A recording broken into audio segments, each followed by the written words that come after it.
In 34, love it. And as I mentioned earlier, this will be the final episode of In 34 Friday's edition for 2024. Next week, everyone's going to be chuti and it's hard to get a guest. But today, joining us in the studio, I mentioned this earlier. I was talking about songket lah, sutra lah, and then I found out this term called Telepuk Emas. When producer Zam Shadia said, I thought this is tepung pelita, but no, it's not. That's a food item. And joining us in the studio, I've got, how I address you? Would you like to introduce yourself, sir?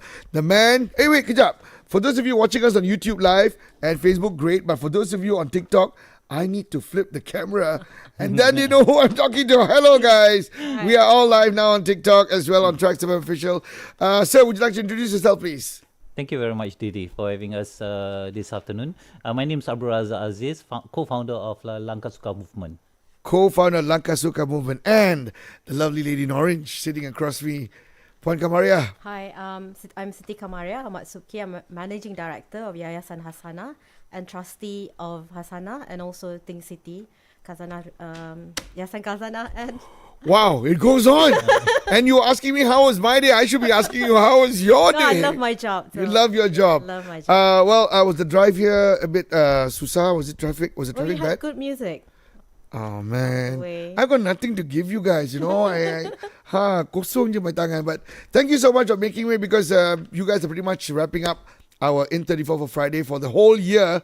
Our final guest. So today you're here to talk us through about the traditional Malay art form, which to me, I'm Malaysian, born and bred here. I've never heard this term before. I know what you're wearing, Razak, it's called a tanja, and yes. To me, that is something like what Mak Kila would wear, or like you're getting ready for be a warrior. Mm-hmm. But the term Telepuk Emas is new to me. So any one of you, Razak or Puan Kamariah, would like to explain what Telepuk Emas is? To me, Telepuk Emas is actually one of the most beautiful crafts that Malaysia can offer, and it is very, very bangsawan. So if you want to feel the bangsawan vibe back from the 1800s, you have to wear telepuk. It's a forgotten art, and there was a time that only kings and queens wear it. And also P. Ramlee and Seniman Bujalapo. That was later lah. Yeah, but the thing is, why was it only that? Was it something which was only attainable by the rich and the ones with power? I think there are many ways at looking at it. To start with, if you want to look at it intellectually, is actually the movement of the Silk Route of gold. So not many people have access to gold. So if you're rich, you have spare gold, and you can actually crush the gold and put it on your cloth. It's really like, I've got that much money that you can actually crush it into gold and put it on your clothing. And you have to remember that there was a time that people don't wear gold jewelry. Your clothing is your jewelry. Right. That's the main accessory. Wait. Hold up. So, Mr. Razak, what you're wearing right now, those gold things I see. Okay. It's real gold? Yes, it is. If you look at my tanja, that's 24 karat gold on my head. That's not silk. No. It's gold. Gold. Yeah. It's real gold. 24 karat. Ladies and gentlemen, I was just about to ask him if he can pass me that tanja for my next year's Raya outfit. I get a nice dark blue baju Melayu, but that's not going to happen. So that is real gold that you're wearing. Yes. Okay, and how long have you guys been doing this here in Malaysia? I mean, your establishment. With Hasanah Gold Trade Award, this is our second year. But Hasanah was founded in 2015, and we have been championing heritage textile preservation for quite a while now. And so with the support of good partners just like Encik Razak from Langkasuka, we've been able to push forward with regard to making sure that we have artisans, people who can make them, otherwise they'll be forgotten. Absolutely. And it's an art form which I don't think the young would want to even indulge in. It's like, wait a minute, what's that? I'd rather just go buy it off the shelf to make it. I don't think so. And how's your approach, Mr. Razak? Like what Kamariah just mentioned, that it's an art form, and do you think this art form is dying because the new breed just don't want to pick this form of art? Okay, a very good question, Didi. I guess we got to take it a little bit further. Yeah, like you, we didn't know about telepuk. When I was in ITM some 40 years ago, the word appears, but there was no reference. So my wife and me at the time girlfriend, and we were scrambling for what's teleport, but there wasn't any reference. There point. wasn't Google. That's one thing. So we left it until 8 years ago when our late Adi Guru Nohaizan Nordin mentioned that he would like to take the initiative of reviving teleport. And we said, obviously, yes, that's a mission that we need to, not knowing what it entails to, what we need to do, the challenges that we have to face. And fast forward, together with Yayasan Hasanah, the last 4 years, we are able to revive it, not only in the context of revival of the art, but we have 6 artisans right now who can actually literally produce teleport. Well, the fact that you mentioned 6, is 6 a big number? I was like, whoa. From 200 participants that came and enrolled into our program, we shortlisted to about 29, and we put them onto a residency program, and out of which, at this point, 6 are able to reproduce the way it was done many years ago. And why do you think that you needed to revive this? What was the cause of it to just slowly fizzle out and people just stop using them or noticing Telepuk Emas? What do you think the reason was here? Well, I think just like fashion, now in the age of fast fashion, 2 weeks is enough for you to move on to the next best thing. But with regards to teleport, it's also linked to our history. Right. As, we were colonized and people changed the way they dress. And so that is a lot deeper than that. But I think that's why once you fall in love with it, then you realize you really want to wear it more frequently to show this is your cultural identity that was colonized, and you want to bring it back because this is who you are as a Malaysian. Okay. And also as someone who's very proud of the heritage that we have. And if I asked you a little question like, where was the origin? You say that colonized. Yes, indeed. Malaysia is right smack in the middle of everything, okay? It's the shortcut to go to the other part of the world. And we got it all. We experienced it all. And that's why Malaysia is Malaysia. Yes. People come to a country like, wait, you look Indian, but you're Malaysian. Say, yes, I'm Malaysian. Yeah. They look at someone Chinese. Yes, you're Malaysian. They don't understand what's going on. Yes. But when things like this happen here in Malaysia, and there's a time where this art form or this heritage gets forgotten, what was your drive to you know what?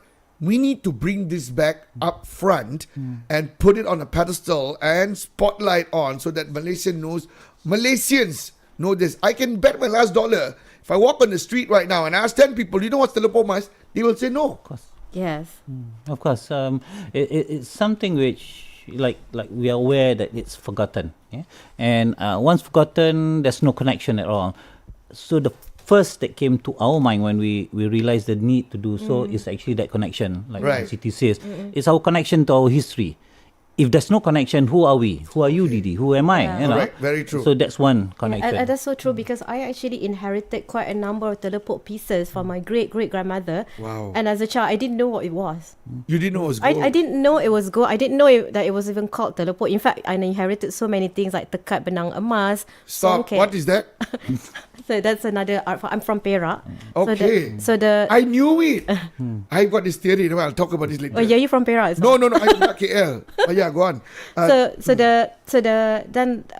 that's as a child you see and you take it for granted, but then when you start to study providence and you start to study history, where things come from, then oh my God, this is worth more than the gold that's on it. And it's been sitting on your lap for the longest time and you didn't know it. I know, and then some of them turn out to be our toys. But it's great that you guys have put all the effort in to try to bring it, give it a new life, and more than that is to create the awareness and know such a thing exists, and it's something where all Malaysians can wear, because nowadays you notice outfit for any gala events traditional, and this would fit the bill. And like what you mentioned, for only the bangsawan and the people who are up there, I'm sure they've got simpler versions of this which is affordable to normal regular people. So now I'm going to get to that. Okay. If I may. Yeah, go ahead. So what people don't realize that because teleport actually originated purely from this region.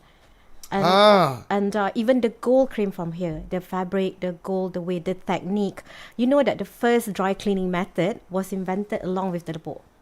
Like we think that dry clean is a Western technique to clean your fabric without water. But to clean telepuk, because you cannot wash this, so you have to bring all the most beautiful and sweet smelling things, and then you asapkan dia, and then it's quite a process. And even that, if you document it diligently, it's actually a UNESCO heritage asset. Wow. It's really wow. Wow. Yes. And now let's talk about this Telepuk Emas itself. How does this process start of making one? Like, so now I'm just looking at your tanja. Then I looked at, hey, wait a minute, that's gold too. Yes. Right. So I'm not going to ask the value of it now, but how the process of making one, how does it start? Okay. From the design and how do you pick the gold? Okay. You've touched two things. One is the design and one is the production.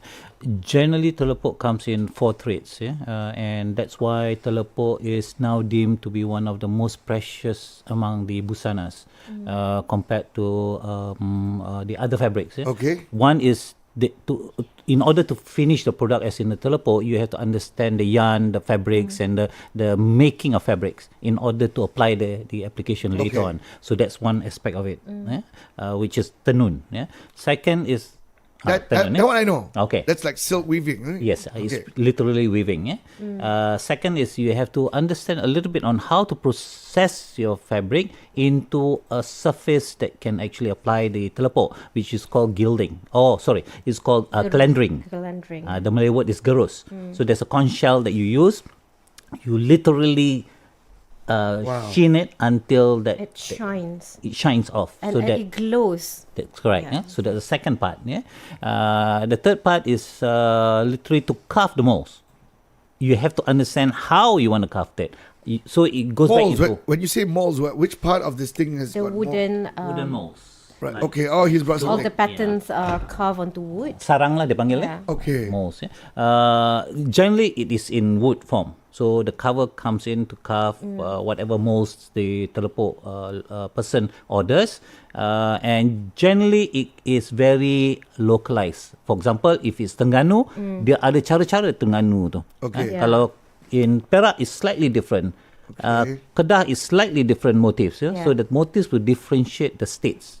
And they talk to each other. The motifs actually communicate a message, right? You want to communicate a message of love, resilience, like you are getting married, you're single. So each of them actually communicates a message. It's really beautifully done. So Yes, these things can be absolutely personalized. Yes, obviously. Yeah. Okay, and then the third. The last one is actually the process of menelepuk, and that is another engineering plus sciences behind the art form.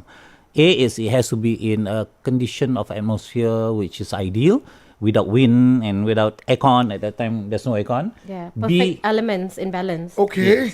B is you have to have a surface area, and typically it is our lengan ni, Okay. or betis kaki, that you apply some form of Arabic glue, and then you telepukkan the mold onto On your skin. the skin. Yeah. With the glue. You put it on the fabric, make sure it is intact. Then you take a thin foil of gold, which is 24 karat. You apply it, you dab, which is beginning of telepuk, and then you scoop it out with a kind of brush.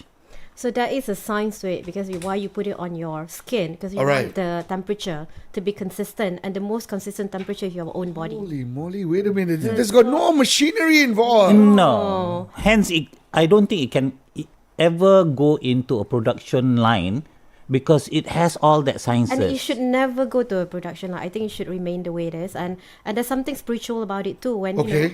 wood touches your skin and then you put it on your fabric and someone else wear it. Very something that's very personal and spiritual to it. Yeah, and don't forget your skin surface has this in Natural oil? textile form printing. They call it the bounce. This is the perfect bounce to take the material. The pressure applied to Yes. put on the thing. It's Yeah. called the bounce. Would you dare say that no two pieces are the same? Absolutely. None None. whatsoever. None whatsoever. Wow. And who comes up with this design? Like you say, you personalize. Is there something that you can't do because you say it's tradition and it's spiritual? Is there something that you would not put on a telepuk? Maybe. Well, thinking. art form, there are two ways of saying it. Do you want it to be pure art form, or you want it to be contemporary? Okay, but if someone comes up with some out of the world, some outrageous design or like anagrams or putting a symbol, would you decline? Have you guys declined? Said, sorry, sir, we can't put this on that. We have. Because this comes from the intention of reviving the arts. Okay. And I would like to cite our arwah Adi Guru. He keeps saying whatever we do for the time being, it has to be traditionally approached. Everything has to go to the base of our tradition, pure. If we start contemporizing it, I tried that and I got a smack from our Adi Guru for trying to do a contemporary design. Because you're trying to move forward with current times, how is it going to be Correct. relevant? Yeah. Because you want people to catch on to it. If it Correct. doesn't... But that's the concept of preservation. You want to preserve something that's pure. And I think that needs to happen over a certain amount of time until you really understand what is pure for this art form. And then you need to first understand the rule, then only you break the rule. Oh, Yes. did you just say understand it and break the rule? Yes. While you're at it? I would agree with her. Take any form of art. Yes. If I'm a fine artist, I need to have a base. My foundation. I have to be grounded in the style that I want. That's right. Once I am there, then I can explore the ways of doing things. Wow. Then you can trespass, Yeah. because you know the boundaries. Right now, the boundaries are still being formed. We only have 6 artisans. We really need to have more. Yeah, we're going to take a short break for the news at 4 o'clock and come back to... I was about to ask you that. You said out of 100 and then there's only 6. And where is this going to go?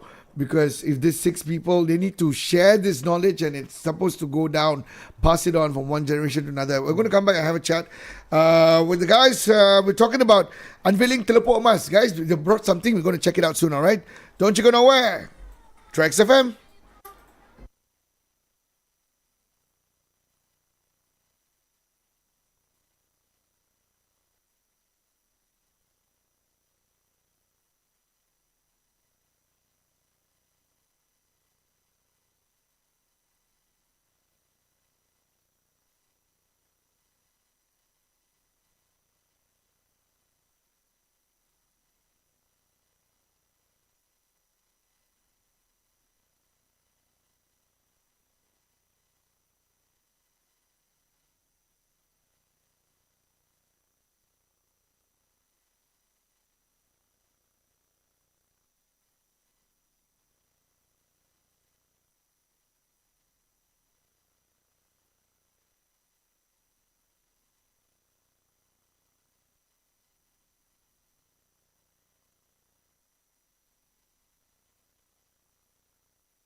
Salam Malaysia Madani, it's Kevin Francis to the 4 p.m. news. A decade since its last tenure, Malaysia will officially assume the ASEAN Chairmanship on January 1st, 2025, positioning it as a key focus on the national agenda for the year. As the host of major ASEAN meetings, Malaysia will launch its chairmanship with the ASEAN Foreign Ministers Retreat in Langkawi in January. This will be followed by the 46th ASEAN Summit and the ASEAN Gulf Cooperation Council China Summit in Kuala Lumpur and the ASEAN Senior Officials Meeting in Penang scheduled for May. Transport Minister Anthony Loke announced the government's agreement to resume the search for the wreckage of Malaysia Airlines flight MH370, which vanished on March 8, 2014. Anthony Loke stated that the search will target a new area in the southern Indian Ocean proposed by the exploration firm Ocean Infinity, which previously conducted the last search that ended in 2018. He added that Ocean Infinity will receive $70 million if substantial wreckage is uncovered. The Penang Island City Council MBPP has ordered the closure of an eatery in Bukit Jambul due to cleanliness issues yesterday. MBPP in a statement said 8 food premises were inspected in the operation from 10 p.m. One of the 8 premises inspected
This is TRAXXfm's in 34, and once again, the studios taking a big hello to Razak here and also Siti. Now, okay, I have to get this thing out of the way. There's people from Perak, it's about the water.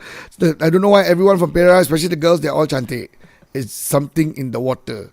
I need to just get that out of the system. So right now, we're talking about the unveiling of Telepuk Emas. For those of you who don't know, it's a traditional Malay art form, Malaysian art form, and it's basically stamping not just anything, but it's gold onto another piece of very expensive fabric, and the whole process doesn't have any machinery, and it's all handmade, and there are no two pieces alike to date, and they can vouch for this, hence why you pay top dollar, you pay for the price, because you know for a fact there's only one of one.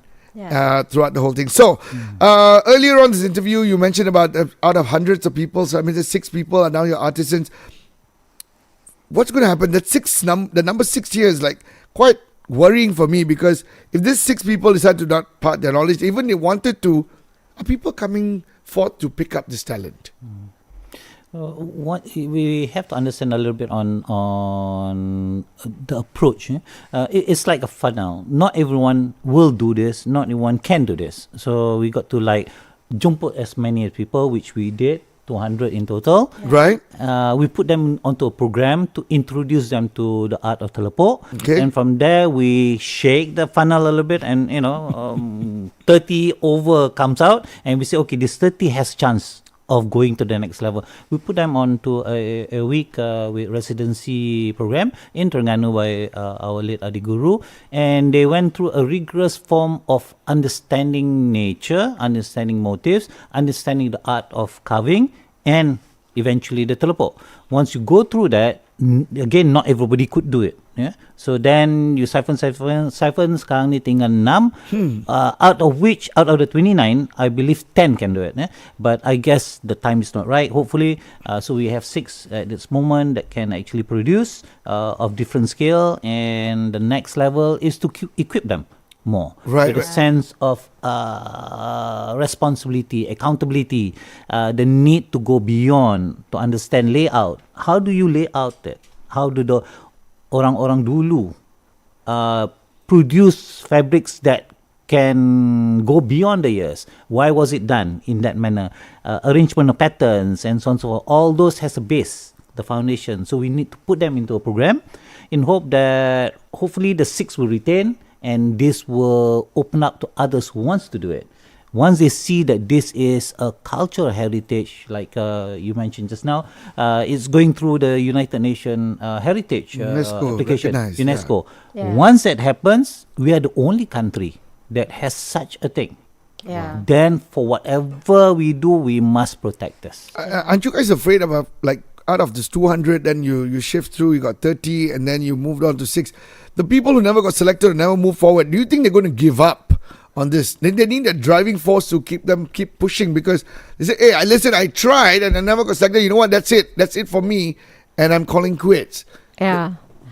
So I want to respond to what you just said about Ipoh women or Perak women about water. But you have to understand, you are right. Not to say that because it's about being beautiful, but it's people do not know that the Central Forest Fire, or the forest, which is mostly in Perak, is actually the oldest rainforest in the world, and it is recognized by UNESCO as well.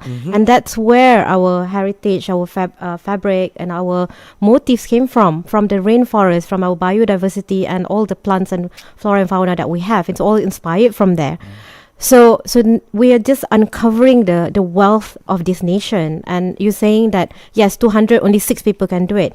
But the question is that, are you worthy to take on the craft? It's a matter of purpose. It's very spiritual. Hold up. The craft chooses you? Yes.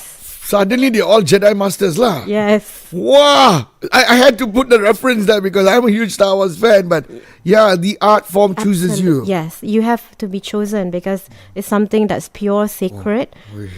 And so, which is why we are okay if there's only 6 worthy Jedis. I should said it nicely, but we'll be on the search of Jedis. You can take a lifetime or more to search for Jedis, right? Wow, you are the masters lah. And so, well, you know what? You mentioned about the carving part, the 4 steps. So, to create one masterpiece, how many people are involved?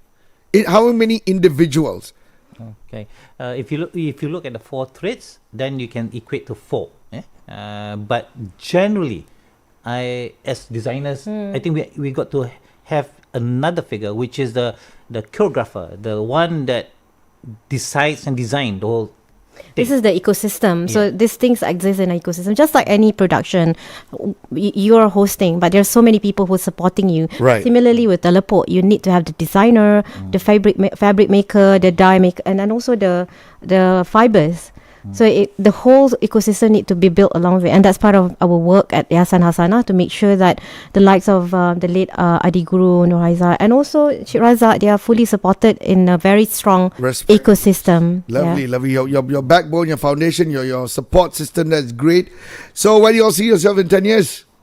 More, I mean, you all are putting all your heart and soul into this. And more, And we want to see not only more artisans are on board, heart and soul into it for the craft, arts for art's sake.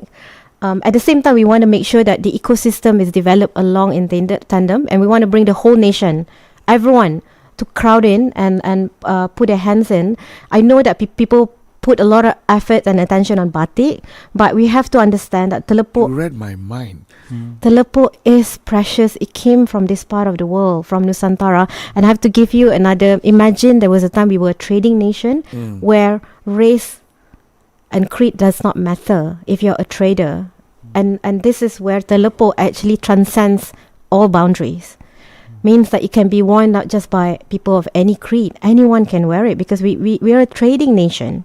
So that is the message I want to bring to you. That is for everyone. I can see that this art form being printed on a cheongsam, even on a sari. Absolutely. And it can be worn. Absolutely. But the thing is, people are not aware of such a thing. Exactly. And maybe this is where you guys come in to spread the awareness and do the cross-cultural thing. Could be your Deepavali baju next year. I baru nak tanjak for Raya. Raya is coming first, okay? Oh, okay. That's so right. Guys, we're almost running out of time. There's something that you guys have been, it's an exhibition that you guys have been part of since in October, if I'm not mistaken, and it's coming to an end. Yes, it's coming to an end. It's at the museum at the Bangunan Sultan Abdul Samad, and really have to go. I'm going there for the third time because you really need to take your time to experience and understand the history, the Susu Galo, and What is that? That's a drink, susu. the providence where things come from, and certain things with regards to art form is actually put in place for you to understand your past, present, and your future.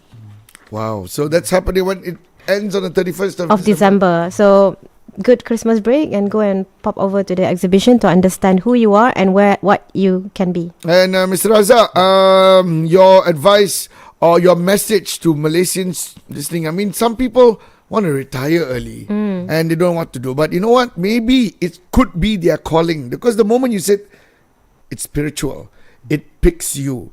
No matter how much one can try to master the art, if that art form doesn't allow itself to open up to you, you will never be able to put out masterpiece. So what's your message to people who are willing to step forward and try? And if someone's tuning in right now who would like to give it a shot and never know, could be one of your artisans, how they can go about doing that? For me, it's we try to make it as simple as possible. Be your heritage.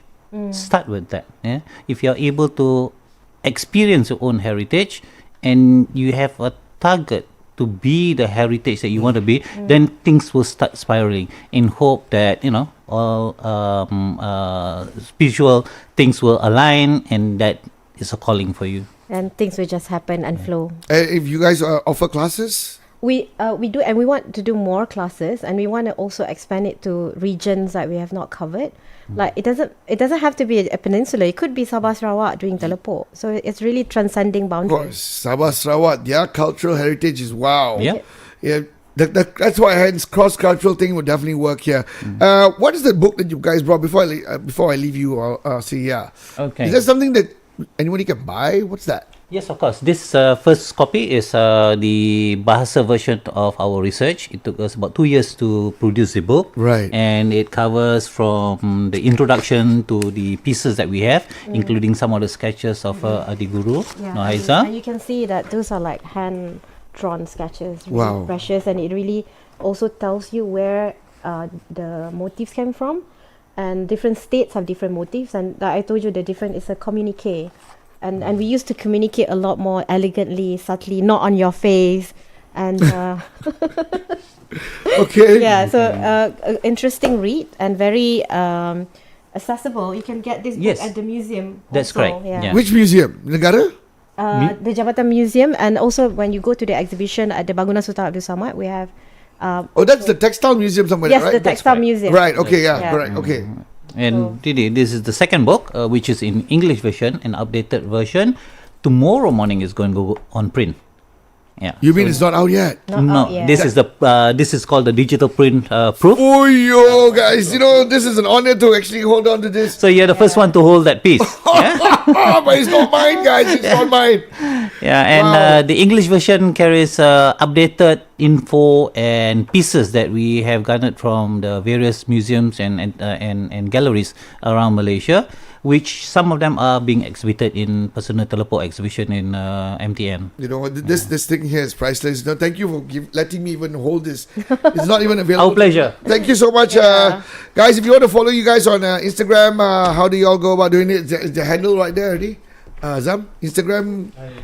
Yayasan Hasanah, and alright. you can message us if you're interested with our classes and to find out more on how you can be a part of heritage preservation.